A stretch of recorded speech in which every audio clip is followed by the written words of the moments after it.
selevel Qarun yang kaya, yang memiliki banyak harta itu, Allah hukum, Allah azab dia dengan Allah benamkan seluruh harta Qarun itu ditelan masuk ke dalam perut bumi, habis semuanya.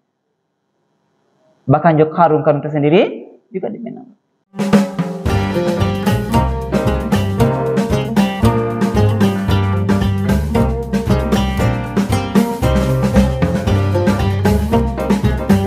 Assalamualaikum warahmatullahi wabarakatuh. Alhamdulillahirabbil alamin, alladzi ahyana ba'dama amatana wa ilaihin nusyur. Asyhadu an la ilaha illallah wahdahu la syarikalah wa asyhadu anna Muhammadan abduhu wa rasuluh sallallahu alaihi wasallam la nabiyya ba'dah. Faqala Allah ta'ala fil Qur'anil Karim, a'udzu billahi minasy syaithanir rajim. Bismillahirrahmanirrahim. Wa in ta'uddu ni'matallahi la tuhsuha. Innallaha laghafurur rahim. Sadaqallahul azim. Bapak-bapak dan ibu-ibu hadirin kaum muslimin, jemaah salat subuh yang dimuliakan oleh Allah, marilah kembali kita sama-sama menyampaikan kalimat puji dan syukur. Alhamdulillahirabbil alamin.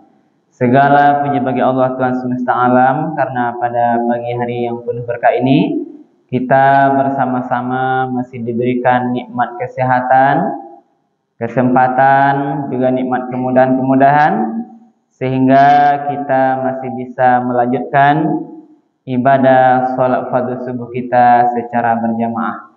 Mudah-mudahan seluruh rangkaian ibadah kita di subuh ini diterima dan dibalas oleh Allah dengan pahala yang berlipat ganda. Amin ya rabbal alamin.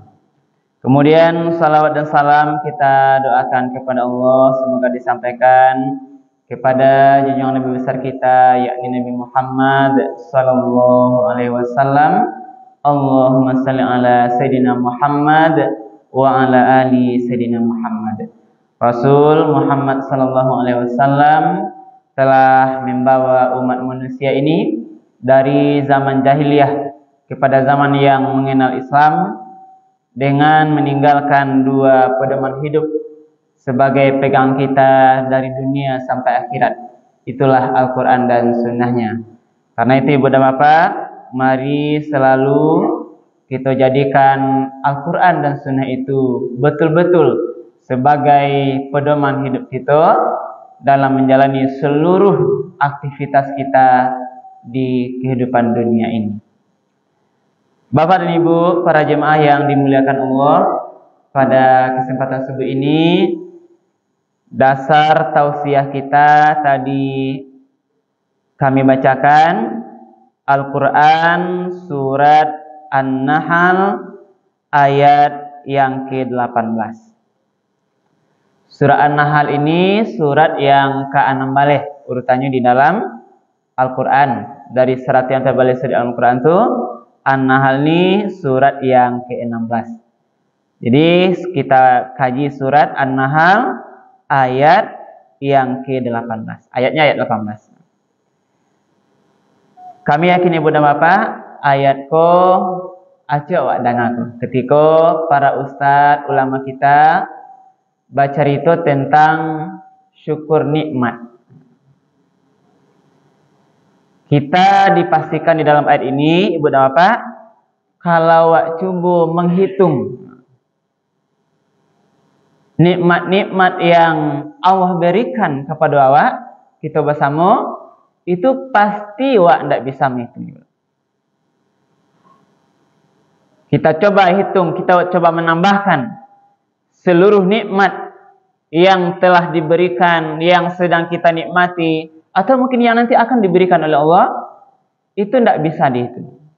Kenapa tidak bisa benar? Itu saking banyaknya, beragam bentuk nikmat, beragam bentuk jenisnya. Bahkan ada mungkin kita yang tidak tahu namanya, benar. Dan ada satu pemahaman yang kurang tepat, Ibu dan Bapak. Ada orang menganggap yang nikmat itu harato saja. Dia hanya melihat nikmat itu dari sisi harta, uang. Sehingga kalaulah ada rasa kipitih atau harta bertambah, barulah dikatakan dia menerima nikmat Allah. Lupa nikmat yang lain. Yang padahal nikmat harta itu dikatakan adalah nikmat sebagian kecil saja, benar.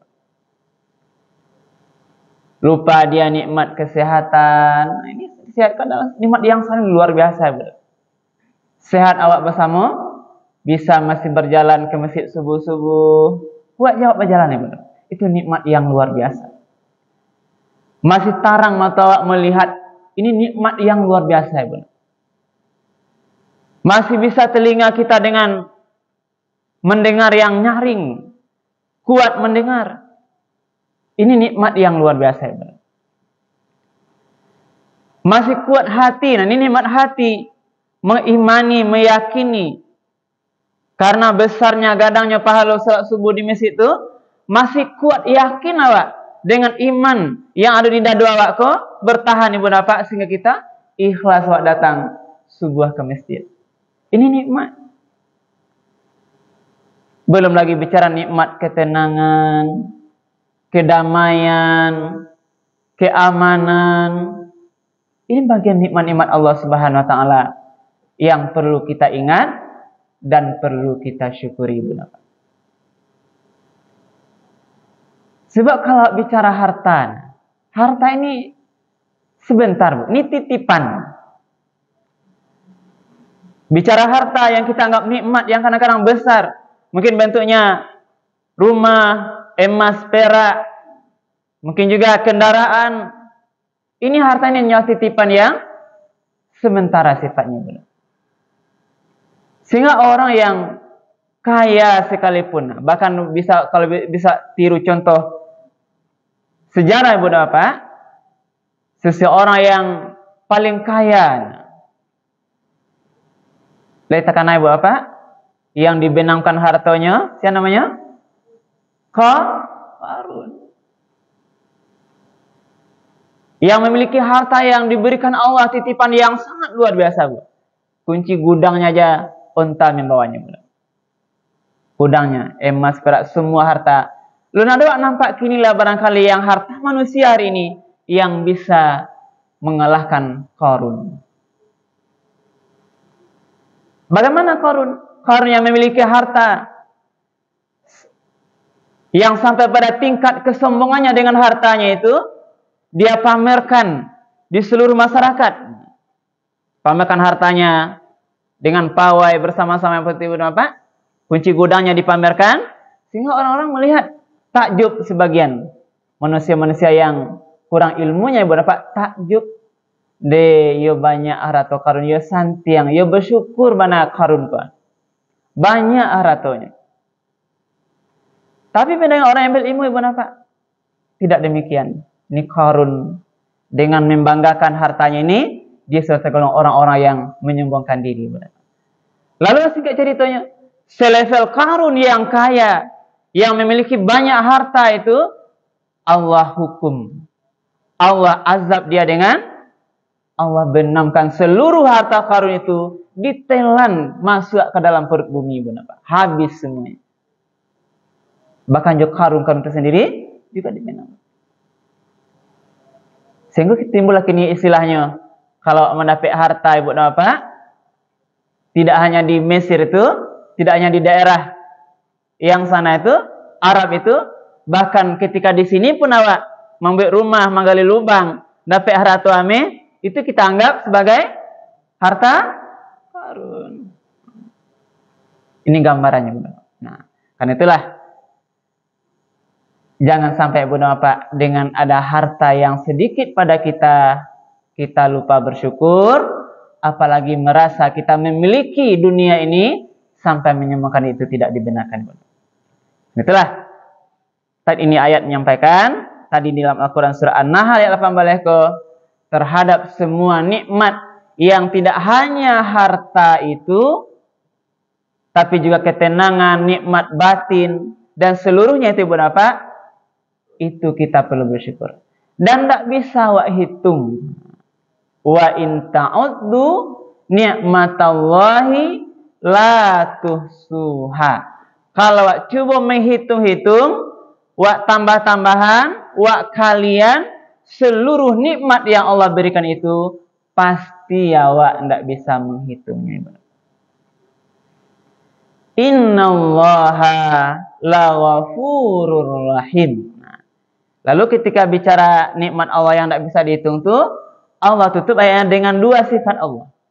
Innallaha laghafurur rahim. Sesungguhnya Allah itu Laghafur, benar-benar Maha Pengampun. Apa maksudnya, Bapak?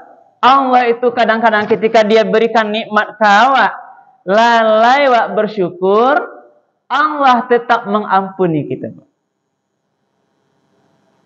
Tidak langsung ketika mungkin menyalahgunakan nikmat yang Allah berikan itu, Allah langsung siksa, Allah langsung azab kita. Tidak. Allah masih memberikan ampunan.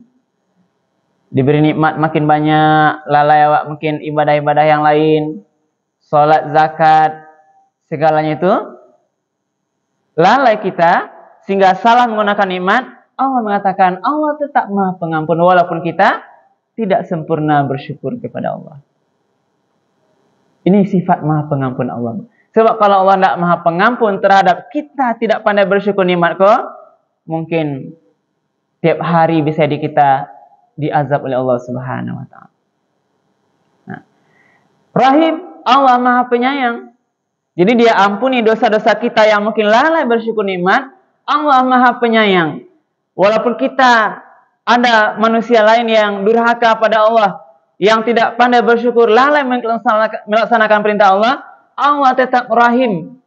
Dia tetap memberikan nikmatnya kepada hambanya itu.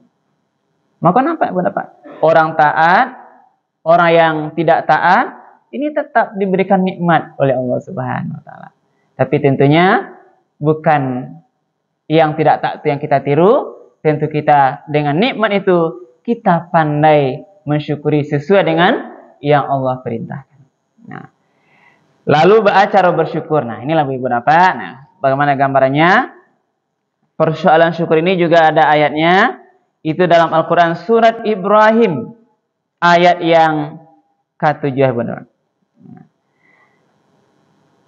Allah Subhanahu wa taala di dalam surah Ibrahim. Surah Ibrahim itu surah yang ke-4 balik. Ayat 7. Berfirman. Wa ista'azzana rabbukum. Dan sesungguhnya Tuhanmu telah memaklumkan. Menyampaikan, ini ayat ini khusus kepada Nabi Musa sebenarnya, Bapak, tapi penafsirannya bisa kita amalkan. Ini kan umat Musa itu cerewet, umat bekas suka kadang membantah, membangkang kepada Nabi Musa.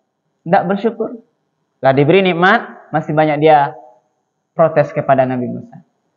Nah. Wa ista'azzana rabbukum, dan sungguh Tuhanmu telah memaklumkan, menyampaikan, la in syakartum,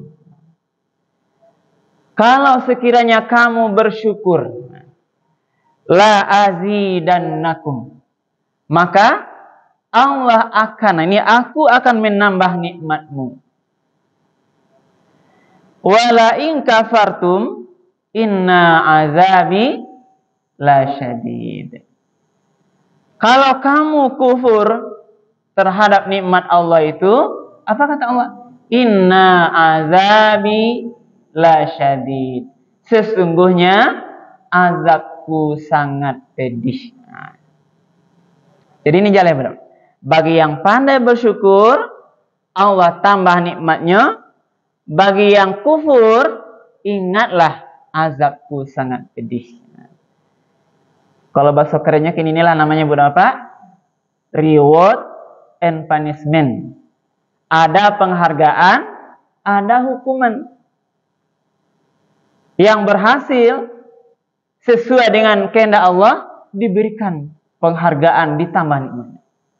Tapi yang kufur, yang durhaka diberikan hukuman. Inilah ingat azab Allah itu kalau dia datang ibu dan bapak itu amat pedih. Nah, apa maknanya ibu dan bapak ini? Kita sampaikan dulu. Apa yang dimaksud dengan penambahan nikmat itu? Jadi kalau pandai bersyukur, Allah tambah. Yang nama Allah tambah itu ada dua macam bentuk penambahan. Yang pertama ziyadah maliyah, yang kedua ziyadah ruhiyah. Apa makna pertama? Ziyadah maliyah ditambah bentuk mal. Kalau yang dia dapatkan itu berbentuk harta, benda, itu akan ditambah mal. Hartanya itu. Mungkin hartanya berbentuk rumah atau kendaraan. Ketika dia bisa membeli satu kendaraan, lalu dia pandai mensyukuri harta yang dia dapatkan itu, bisa jadi Allah beri dia kemampuan untuk menambah kendaraan yang kedua. Dia bisa bangun satu rumah, pandai dia bersyukur kepada Allah Subhanahu wa taala, Allah tambah dalam bentuk mal hartanya itu. Jadi hartanya bertambah. Pendapatan sawah ladangnya bertambah, rezekinya mencari berdagang juga bertambah. Jadi semuanya berbentuk mal tadi, ziyadah maliyah. Lalu penambahan kedua ziyadah ruhiyah. Allah tambah dalam bentuk penambahan ketenangan ruh atau batin. Jadi dia bersyukur makin hari makin tenang hidupnya. Makin senang, makin gembira, makin lapang dadonya. Ini bentuk Allah berikan penambahan nikmat ketenangan batin. Kok yang paling bahagia sebenarnya? Dan begitu juga sebaliknya. Kalau dia kufur, kurang pandai bersyukur, Allah berikan azab yang pedih itu di antara bentuknya binuqsanin maliyah wa nuqsanir ruhiyah. Yang kedua, Allah ambil kembali, Allah kurangi harta yang ada itu. Kalau dia berusaha, Allah ambil kembali, Bu. Dalam bentuk mungkin dia gagal usahanya, bangkrut usahanya. Kalau ada rumah yang biasanya dia punya beberapa rumah, bisa jadi tergadai rumahnya, terjual rumahnya, atau mungkin terbakar rumahnya, Bu. Dan sebaiknya Allah ambil. Inilah harta yang ada itu Allah ambil kembali. Allah kurangi dengan cara-cara yang tentu Allah yang maha tahu. Ini bisa jadi. Dan yang paling berbeda, binuqsanir ruhiyah. Allah kurangi, Allah cabut ketenangan di batinnya. Kok yang paling baik? Karena ibu dan bapak, ternyata harta itu tidak semuanya membuat kita tenang, Bu. Yakinlah. Bahkan ada harta, makin banyak harta, makin sampai ide itu. Makin tidak tenang jiwa seorang, Bu. Kenapa? Karena mungkin tadi lalai bersyukur. Makin diberikan harta, makin tidak tenang jiwanya. Makin payah laloknya. Makin susah tidurnya. Makin bertambah penyakitnya. Itu apa? Karena Allah cabut ketenang di batinnya tadi. Resah, gelisah, bertengkar tiap hari. Anak-anak yang durhaka. Anak-anak yang punya kenakalan remaja yang sulit diatur. Ini bagi orang-orang yang banyak harta tapi Allah cabut ketenang di batinnya tadi. Karena itulah ibu dan bapak, kita berlindung kepada Allah.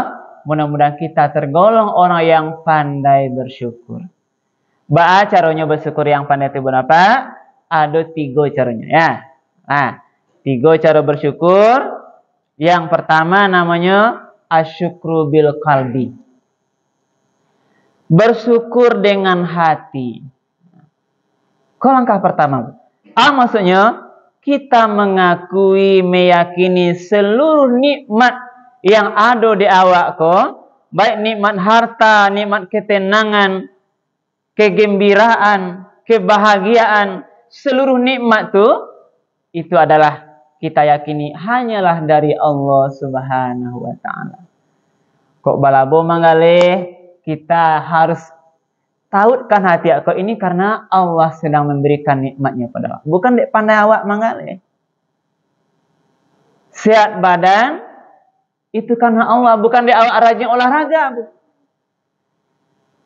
Lulusan awak pegawai kuliah wisuda dia karena Allah ridho memberikan nikmat kepada dia, bukan anak awak santiang isi utaknya.